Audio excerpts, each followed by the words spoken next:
अच्छा, lead copy की अब मैं आपको एक एग्जांपल दिखाऊंगा, एक सेल्स लेटर जिसमें परफेक्टली आपको समझ आ जाएगी और काफी चीजें जो पिछली हमने यूज की हैं वो भी आपको समझ आ जाएगी।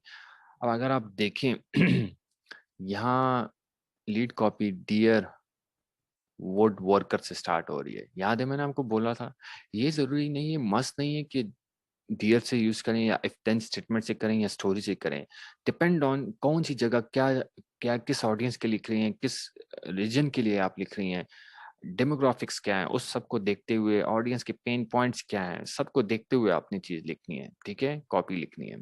अब आप इसको पढ़ रहे हैं, dear wood workers have you ever. ठीक है, अब आ गए पेन पॉइंट, देखें इसने इसने बुलेट पॉइंट्स में लिख दिया। हमने उधर मैंने आपको एक एग्जांपल दे दी थी, एक स्टोरी टाइप लिख दी, स्टोरी फॉर्मेशन में लिख दिया, इधर इसने बुलेट्स में पेन पॉइंट्स को टारगेट कर दिया।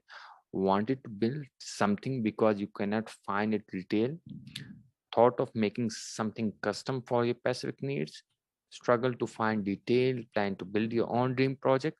These are the problem I faced years ago when I started woodworking. अब देखिए क्या जबरदस्त तरीके से पहले उसने पेन पॉइंट्स बताए, आपके वाले आपके पॉइंट्स बता रहा है आपको। फिर वो कह रहा है कि यार ये मुझ में भी थे, मैंने जो पहले जब स्टार्ट किया था तो मुझे ये फेस करना पड़ता था।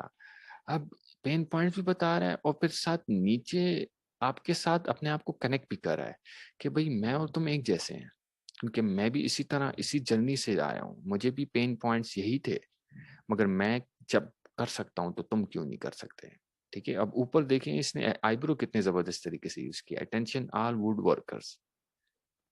इसीलिए तो गोरे मल्टी मिलीनियर्स हैं कि वो हर स्टेप्स को अपनी ऑडियंस के लिए प्रॉपर एक कॉपी लिखते हैं। अगर आप भी मिलीनियर बनना चाहते हैं तो जो मैंने गोरों से करोड़ों रुपए दे के सीखा है, अब इन स्टेप्स को, इन टेक्निक्स को आपने फॉलो करना है। इंशाल्लाह मिलीनियर बनने से आपको कोई नहीं रोक सकता।